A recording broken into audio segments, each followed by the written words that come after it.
స్ఫూర్తియం. ఇప్పుడు శ్రీ భరతారావు గారు, retired Telugu lecturer, KRR degree college, వారిని ప్రసంగించవలసిందిగా కోరుతున్నాను. పూజ్యశ్రీ గురు విశ్వస్ఫూర్తి గారికి ప్రణామాలు అర్పిస్తూ, గురు విశ్వస్ఫూర్తి కుటుంబ సభ్యులందరికీ అభినందనలు తెలుపుతూ, పెద్దలందరికీ నమస్కరిస్తూ నేను 2 మాటలు చెప్తాను.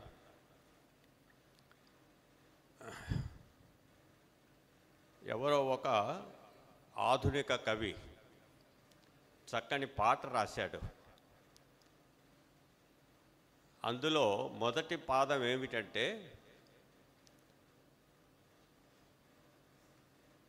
మాయమైపోతున్నాడమ్మా మానవుడు, మానవుడు అన్నవాడు మాయమైపోతున్నాడు అని ప్రారంభించాడు ఆయన పాటని.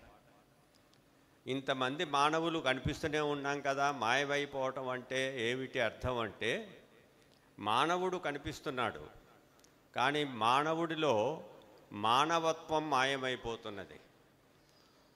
ఇప్పుడు వచ్చిన పేచీ అదన్నమాట. మానవుడిలో మానవత్వం లోపించింది, మాయమైపోయింది. దాని మీద ఓ చక్కని పాట రాశాడు ఆయన. నాకు ఆ విషయం జ్ఞాపకానికి వచ్చింది. మాయమైపోతున్నాడమ్మ మానవుడన్నవాడు అని. ఎందువల్ల మాయమైపోతుందో తర్వాత చెప్పాడు. ఇప్పుడు ఈ కలియుగంలో చిట్ట చివరి దశలో 21వ శతాబ్దంలో మనకు కావాల్సింది మానవుడు మానవుడిగా ఉండటం. మనం పురాణాల్లో వింటుంటాం, చదువుతూ ఉంటాం. ఎప్పుడెప్పుడైతే ధర్మము నశిస్తుందో, ధర్మము లోపిస్తుందో, ధర్మమునకు గ్లాని సంభవిస్తుందో, అధర్మము పెచ్చురేగిపోతుందో, అప్పుడల్లా భగవంతుడు తనను తాను సృష్టించుకుంటాడు. భగవంతుడిని మరొకరు సృష్టించక్కర్లా, తనను తాను సృష్టించుకుంటాడు. ఇది భగవద్గీతలో మనకు చెప్పినటువంటి ప్రసిద్ధమైన శ్లోకం. యథా యథా హి ధర్మస్య గ్లానిర్భవతి భారత. అప్పుడల్లా నేను నా అంతట నేను జన్మిస్తూ ఉంటాను. దేనికోసం? ధర్మమును మళ్ళీ నిలబెట్టడం కోసం. ఇదే విషయాన్ని గురు స్ఫూర్తిశ్రీ గారు కొత్తగా వ్యాఖ్యానించారు.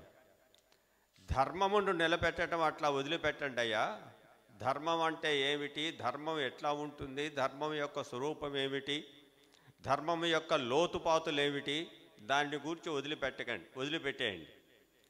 ధర్మమును నిలబెట్టడం కాదు కావాల్సింది, ఇప్పుడు మానవత్వమును నిలబెట్టాలి.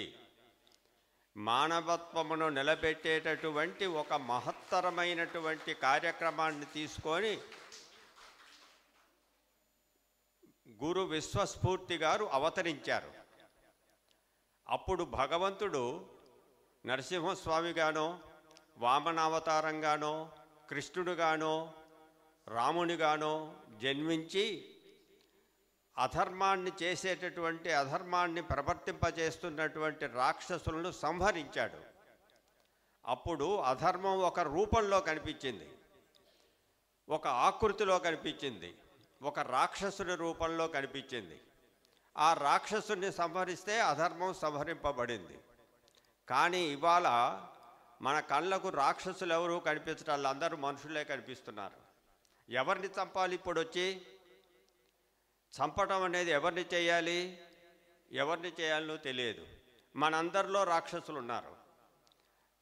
రాక్షసత్వం లేనటువంటి వ్యక్తి ఈ ప్రపంచంలో లేడు.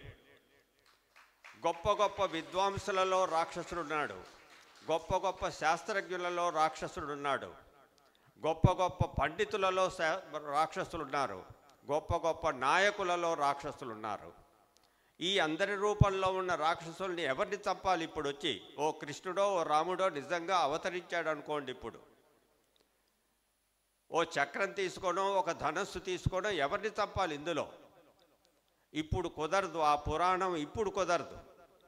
ఈ పురాణాలను కొత్తగా అన్వయించాలి, ఇప్పటి మానవ సమాజానికి అన్వయించాలి. ఎక్కడ ఉన్నాడు ఈ రాక్షసుడు, ఎక్కడ దాక్కొని ఉన్నాడు అంటే మనలోనే ఉన్నాడు, మనందరిలో ఉన్నాడు. చంటి పిల్లవాడి మొదలు పెడితే చావటానికి సిద్ధంగా ఉన్న వ్యక్తి వరకు అందరిలోనూ రూపొంది ఉన్నాడు ఈ రాక్షసుడు.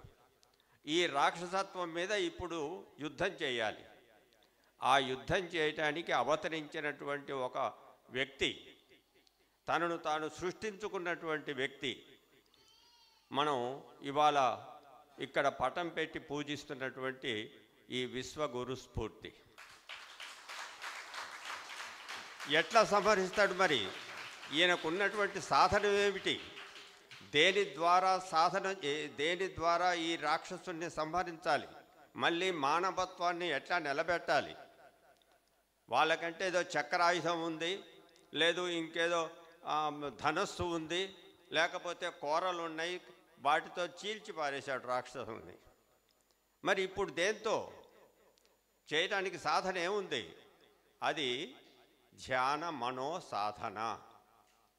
ధ్యాన మనో సాధన అనేటటువంటి ఒకానొక ప్రక్రియ. ఈ ప్రక్రియను తీసుకొని మనలో ఉన్నటువంటి రాక్షసుల్ని మనమే ఛేదించుకోవాలి. దీనికి కావలసినటువంటి ఒక ప్రణాళిక తయారు చేశాడు. ఆ ప్రణాళికను ప్రపంచవ్యాప్తంగా చెప్పాడు, బోధించాడు. ప్రపంచవ్యాప్తంగా ఇటువంటి కుటుంబాలను ఏర్పాటు చేశాడు. మీరందరూ ఈ సాధన చేయండి. మీలో మనగి అప్పుడప్పుడు పెట్టరేగిపోతూ ఉండేటటువంటి ఈ రాక్షసత్వాన్ని, దాన్ని నిర్మూలించండి. నిజమేనండి, నిర్మూలిస్తాం, మీరు చెప్పినట్లుగానే దాన్ని తీసేసుకుంటాం. ఏమిటి ప్రయోజనం దానివల్ల? దానివలన మనకు ఒరిగేది ఏమిటి అంటే, దాని వలన దివ్యత్వం లభిస్తుంది, డివినిటీ. ఆ డివినిటీని సాధించాలి మీరు. ఇవాళ కావాల్సింది మానవత్వం. మానవత్వం సాధించాలి. మొదట మానవత్వాన్ని కోల్పోయినాం మనం. కోల్పోయినటువంటి మానవత్వాన్ని తిరిగి సాధించాలి, నిలబెట్టాలి. అప్పుడు మనం మానవులు అవుతాం. మానవుడుగా కావటం చాలా విశేషమైన విషయం. ఇవాళ మానవుడైపోయి అక్కడ ఆగిపోవటం కాదు కావాల్సింది. మానవత్వం నుంచి దివ్యత్వానికి చేరాలి. పై స్టెప్ అది. Paradise last, Paradise and regain అని రాశాడు. ఇంగ్లీష్లో 2 సంపుటాలు రాశాడు, 2 మహాకావ్యాలు రాశాడు. ప్యారడైజ్ లాస్ట్ అంటే స్వర్గాన్ని కోల్పోయినాం మనం. కోల్పోయిన స్వర్గాన్ని తిరిగి నిలబెట్టుకోవాలి. కోల్పోయిన స్వర్గం ఏమిటి? మానవత్వం. మానవత్వాన్ని కోల్పోయినాం. ఆ మానవత్వాన్ని తిరిగి సాధించాలి. బాగుంది. సాధించడంతో అయిపోలేదు. మానవుడుగా బతుకుతాడు. కానీ మానవుడు దివ్యత్వాన్ని సాధించాలి. మరొక స్టెప్, మరొక అడుగు పైకెయ్యాలి. దానికోసం కూడా ఇదే ధ్యాన మనోసాధన పనికొస్తుంది. ఈ రెండింటినీ సాధించడం కోసం మనము కోల్పోయిన మానవత్వాన్ని సాధించటం, మానవత్వం నుంచి దివ్యత్వానికి ఇంకొక ముందు అడుగు వేయటం, ఈ 2 లక్ష్యాలుగా ఈ లోకానికి చాటి చెప్పటం కోసం ఆ మహానుభావుడు ఉదయించాడు. మనలోనే పుట్టాడు, మనలోనే జీవించాడు, మనలోనే ఐక్యం చెందాడు. ఆయన చేసినటువంటి ఈ ప్రయత్నం ఇవాళ మన ఎదుట ఈ కుటుంబంగా కనిపిస్తుంది. ఇటువంటి కుటుంబాలు ఇంకా ఎన్ని ఉన్నాయో ప్రపంచంలో, ఎన్ని చోట్ల ఈ కార్యకలాపాలు సాగుతున్నాయో. దీని ద్వారా మానవత్వాన్ని పునరుద్ధరించడం, మానవత్వాన్ని దివ్యత్వంగా మలచడం కృషి జరుగుతున్నది. కాబట్టి ఇది ఒక అవతార విశేషం. ఈ అవతార విశేషంలో ఇది సంగతి. రాక్షసుల్ని సంహరించడం కాదు భౌతికంగా, మన మానసికమైనటువంటి ఈ రాక్షసుల్ని జయించటం. సృష్టిలో మానవుడికి ఉన్నటువంటి ఒక విశేషమైనటువంటి శక్తి మిగతా జంతువులకు, మిగతా ప్రాణులకు ఉన్నాయో లేవో మనకు తెలియదు. కానీ మానవుడిలో విశేషంగా ఉన్నటువంటి శక్తి ఏమిటంటే మనసు. ఈ మనసు రెండు అంచుల కత్తి. మనల్ని కట్టిపడేసేది మనసే, మనకు విముక్తిని ప్రసాదించేది మనసే. మనసు ద్వారానే మనం బంధింపబడుతున్నాం, మనసు ద్వారానే మనం విముక్తి చెందాలి, వేరే మార్గం లేదు. కాబట్టి మనం ముందుకు పోవాలన్నా వెనక్కి పోవాలన్నా మనసు మాత్రమే సాధనం. ఆ మనసును మనం బాగా శిక్షణ ఇవ్వాలి, మనసుకు చక్కని శిక్షణ ఇవ్వాలి. శిక్షణ ఇస్తే అది మనకు మంచి ఆయుధంగా పనికొస్తుంది, చాలా ప్రయోజనకారిగా ఉంటుంది. శిక్షణ ఇవ్వకపోతే అది మహారాక్షసిగా పరిణమిస్తుంది, పశువుగా ప్రవర్తిస్తుంది, మనందరి చేత పశువులుగా ప్రవర్తింపజేస్తుంటుంది. కాబట్టి నీవు బాగుపడాలన్నా నీవు నశించిపోవాలన్నా మనసును ఆధారంగా చేసుకోవాల్సిందే. దీన్నే చెప్పాడు పూర్వం, మన ఏవ మనుష్యాణం కారణం బంధమోక్షయో. మన బంధమునకు మన మోక్షమునకు కారణము అయినది ఏది అంటే మరెవరినో నిందించక్కర్లా, మన మనసే మనకు బంధము, మనకు మోక్షము. మనకు మోక్షము కావాలన్నా మనసే, మనకు బంధము కావాలన్నా మనసే. ఇది ఒక్కటే, మరేదీ లేదు. నన్ను వాడెవడో కట్టిపడేశాడండి, నన్ను ఎవడో బానిసను చేశాడండి, వాడెవడో బానిస చేయటం కాదు, నిన్ను నీవే బానిస చేసుకున్నావు. నీ మనసు నిన్ను బానిసను చేసింది. తాగుడుకు బానిసైనాడు, వ్యసనాలకు బానిసైనాడు, స్వార్థానికి బానిస అయిపోయినాడు. సంచయనం పోగు చేసుకోవటం, ధనాన్ని పోగు చేసుకోవడానికి బానిస అయిపోయినాడు. నీ సంసార బంధాలకు బానిస అయిపోయినావు. ఇంత బానిస అయిపోయిన తర్వాత నీవు ఎవడో నన్ను బానిస చేశాడని చెప్పి మనం ఇంకొకటి మీద నేరాన్ని మోపక్కర్లేదు. నిన్ను బానిసను చేసినటువంటి ఆ మనసును నీవే నియంత్రించాలి, కట్టుబాటులో పెట్టుకోవాలి, అదుపులో పెట్టుకోవడం వలన. మరి అంత తేలికనా? అంత తేలిక కాదు. కృష్ణుడే చెప్తాడు అర్జునుడికి, ప్రయత్నం చేయవయ్యా నాయన, అంత తేలిక కాదు మనసును బంధించడం అంటే. మనకు మీరు అందరూ చదువుంటారు, శివానంద లహరిలో శంకరాచార్యుల వారు గొప్ప శ్లోకం రాశాడు, చాలా అందమైన శ్లోకం రాశాడు. శివానంద లహరిలో ఆది శంకరాచార్యుల వారు రాశాడు. ఆయన శివుణ్ణి ఉద్దేశించి రాశాడు, శివుణ్ణి ప్రార్థిస్తూ రాస్తాడు. ఓ శివ, నీవు ముష్టెత్తుకుంటూ తిరుగుతావు, నీవు బిచ్చగాడివి, ఇంటింటికి తిరిగి ముష్టెత్తుకుంటావు. బిచ్చగాళ్ళు ఏం చేస్తారు? ఇంటి ముందరికి వచ్చినప్పుడు ఒకడు గంగిరెద్దును ఆడిస్తాడు, ఒకడు పామును ఆడిస్తాడు, ఒకడు కోతిని ఆడిస్తాడు, ఒకడు ఎలుగుబంటిని ఆడిస్తాడు. ఆ వినోదం చూసి మనం వాడికి కాసిన గింజలో లేకపోతే ఓ పాత బట్టో వాడి మొహాన పడేస్తాం. కాబట్టి బిచ్చవెత్తుకుండేవాడు వీటి చేత ఆట ఆడిస్తుంటాడు. నా మనసు ఒక కోతి, ఈ కోతిని నీవు తీసుకో, దీన్ని తిప్పుకో, ఇంటింటికి తిప్పుకొని దీన్ని ఆడించు. ఇది చాలా చంచలమైనటువంటి కోతి, ఒక చోట నిలబడి, అసలు కోతి అంటేనే చంచలత్వం. మనసును సాధారణంగా కోతితో పోలుస్తుంటారు. ఆ కోతి ఒక చోట నిలబడదు, కోతి పనులు చేస్తుంటుంది అన్నీ. ఆ చేసే కోతి వేషాలను మేము భరించలేకపోతున్నాం.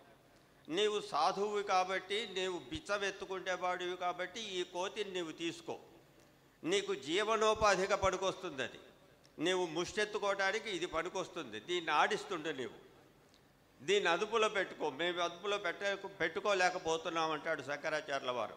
ఎందుకంటే మనసు చంచలమైనదని చెప్పడానికి, దానిని అదుపులో పెట్టడానికి భగవంతుని యొక్క అనుగ్రహం ఉండాలని చెప్పడానికి ఇది ఒక తార్కాణం. కాబట్టి ఇటువంటి చంచలమైన మనసును అదుపులో పెట్టుకోవటానికి ఇందాక పెద్దలు ఇక్కడ మనకి ప్రత్యక్షంగా చూపించారు, దాన్ని ఎట్లా అదుపులో పెట్టుకోవాలని ఒక ప్రక్రియ తయారు చేశారు. ఊరికి అదుపులో పెట్టుకోమంటే ఎట్లా అదుపులో పెట్టుకుంటాం? దానికి మార్గం ఏమిటి? ఆ మార్గాన్ని తాను అనుభవించి తన మీద పరిశోధన చేసుకొని చూసి నలుగురికి చెప్పాడు. ఇట్లా చేయండి అయ్యా, మీ మనసు అదుపులో ఉంటుంది. ప్రాణాయామం ద్వారా,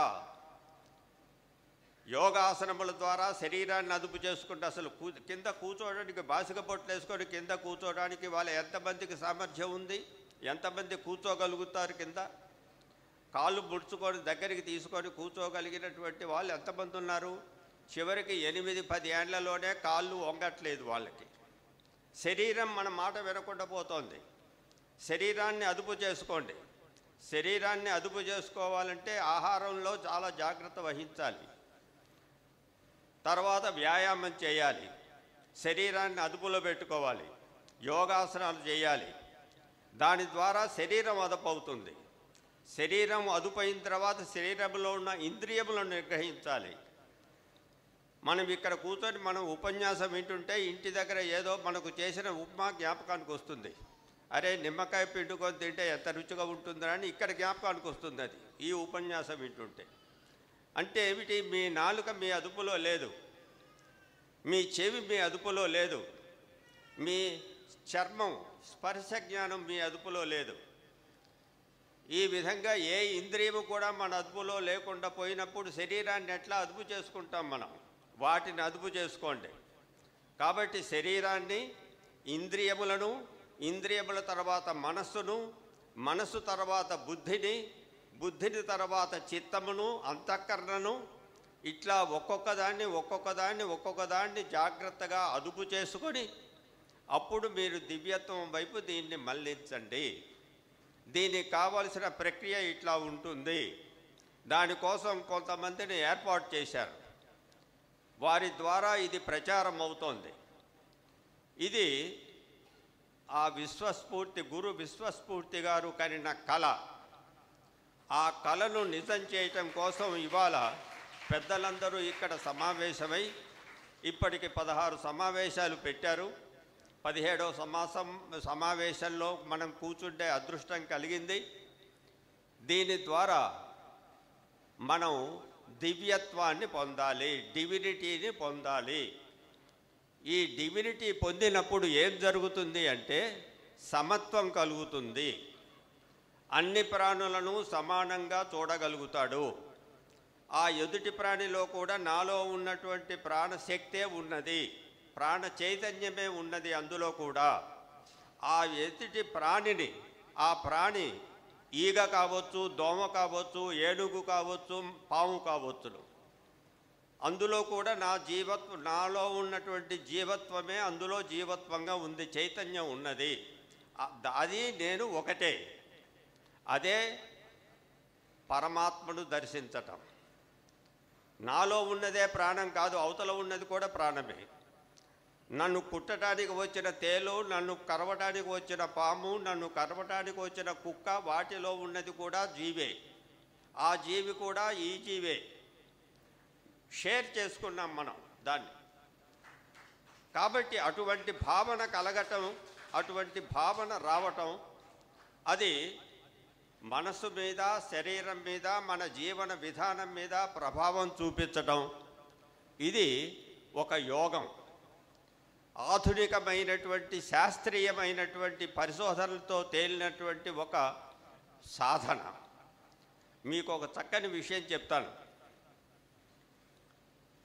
మన ఈ పూజ్య గురూజీ రాసినటువంటి పుస్తకం ప్రస్థాన స్ఫూర్తి కొత్తగా నా చేతికి ఇచ్చారు. 40వ పుస్తకం అట అది. వారు 39 పుస్తకాలు రాశారు ఇంతకుముందు. 40వ పుస్తకం ప్రస్థాన స్ఫూర్తి అని చెప్పి ఓ పుస్తకం ఇచ్చారు మొన్ననే కార్యకర్తలు వచ్చి.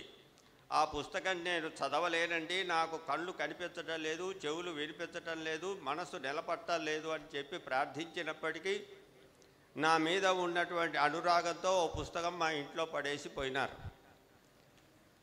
అందులో నేను మొత్తం అంతా చదవలేను కూడా.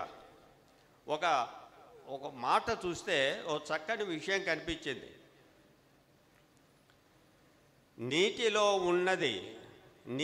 ఉన్నది ప్రాణం, నీటిలో ఉన్నది జీవం. నేలలో ఉన్నది జీవం. ఇది గురువుగారు రాసినటువంటి మాట. నేలలో ఉన్నది జీవం, నీటిలో ఉన్నది ప్రాణం.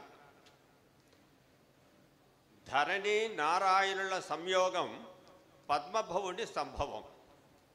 ఈ మాట ఉంది అందులో. మరి ఎంతమందికి అర్థమవుతుందో, ఎంతమందికి తెలిసిందో ఈ మాట యొక్క సారాంశం అనేది అయితే నేను చెప్పలేను. కానీ నీటిలో ఉన్నది జీవం, నేలలో ఉన్నది, నేనే పొరపాటు పడుతున్నానండి. నేలలో ఉన్నది జీవం, నీటిలో ఉన్నది ప్రాణం. ధరణి నారాయణుల సంయోగం, పద్మభవుని సంభవం. ఈ మాట రాసి ఉంది అందులో. దీనికి ఎంత వివరణ ఇవ్వాల్సి ఉంటుందంటే ఓ పురాణం అంతా రాయాలి దీనికి, ఈ మాటకి. మొదట పురాణంలో ఉన్న విషయం ఏమిటి అంటే, బ్రహ్మదేవుడు జన్మించాడు. బ్రహ్మదేవుడు ఎక్కడి నుంచి జన్మించాడు? పద్మములో నుంచి పుట్టాడు. ఈ పద్మము ఎక్కడ పుట్టింది? విష్ణుమూర్తి యొక్క నాభిలో నుంచి వచ్చింది. విష్ణుమూర్తి యొక్క నాభిలో నుంచి వచ్చినటువంటి పద్మములో బ్రహ్మదేవుడు పుట్టాడు. బ్రహ్మదేవుడు ఈ సృష్టి అంతా చేశాడు అని మన పురాణాలు చెప్తున్నాయి. ఏమండి, ఇది పురాణాల్లో ఉన్న విషయం. అమెరికాలో అంతరిక్ష పరిశోధకుడు నాసా కేంద్రం వాళ్ళు ఏమని తేల్చారు అంటే, ఈ భూమి మీద ప్రాణం లేదు. మొట్టమొదట కొన్ని యుగముల క్రితం, కొన్ని బిలియన్ల సంవత్సరాల క్రితం ఈ భూమి మీద ప్రాణం లేదు.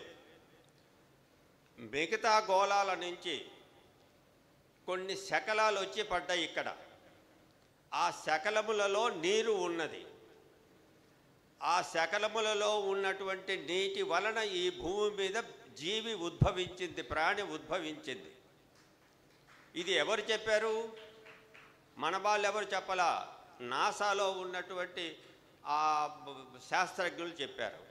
అంతరిక్ష పరిశోధన చేసేటటువంటి నాసాలో ఉన్న పరిశోధకులు చెప్పిన మాట ఇది. భారతదేశంలో ఋషులు, ద్రష్టులైనటువంటి ఋషులు, జ్ఞానమును తమ మనోనేత్రంతో చూడగలిగినటువంటి ఋషులు చెప్పిన విషయం ఏమిటంటే, నాభిలో, నారాయణుడి యొక్క నాభిలో నుంచి పుట్టిన కమలంలో నుంచి బ్రహ్మదేవుడు పుట్టాడు. ఆ బ్రహ్మదేవుడు సృష్టి చేశాడు, ప్రాణం అక్కడ పుట్టిందని చెప్తున్నారు.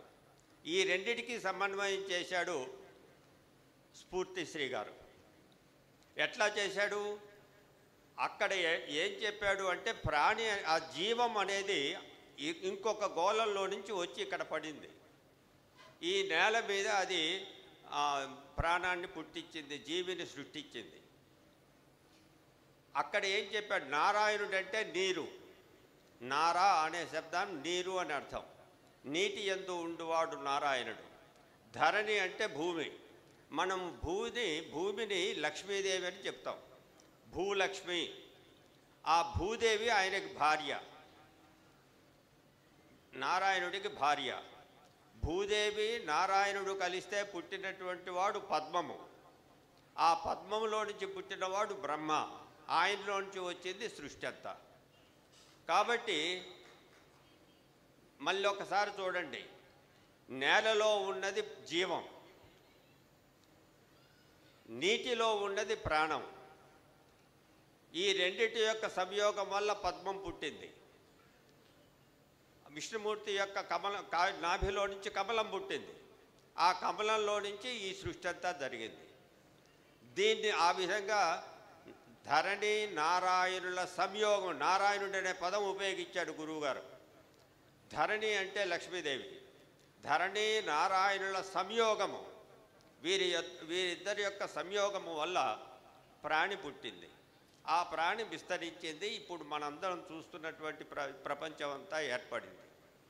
మానవులకు మనం జన్మించడం కూడా తల్లి తండ్రి ఇద్దరు కలిస్తే పుట్టినటువంటి వాళ్ళం మనం. జీవి ఉద్భవిస్తున్నది. దీన్ని ఈ విధంగా సమన్వయం చేశారు. కాబట్టి పురాణాలను, శాస్త్రమును, ఈ రెండు బాగా గుర్తుపెట్టుకోండి. శాస్త్రము, సైన్సు, పురాణము, ఈ రెండింటినీ సమన్వయం చేయటం. రెండు విడివిడైన జ్ఞానాలు కావు. ఈ రెండింటినీ సమన్వయం చేయటం, ఆ పని చేశారు విశ్వస్ఫూర్తి గారు. దానితోటి 40 గ్రంథాలు రాశారు.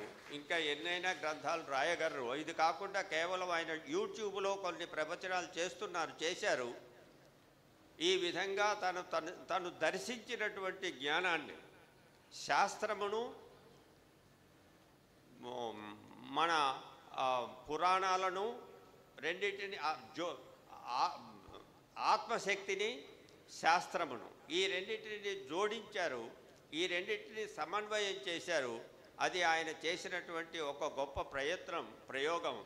ఆ ప్రయోగం సఫలం కావాలని, లోకంలో మానవత్వం మళ్ళీ పునరుద్ధరింపబడాలని ఆశిస్తూ నేను సెలవు తీసుకుంటున్నాను. నాకు సెలవు ఇవ్వండి. సెలవు.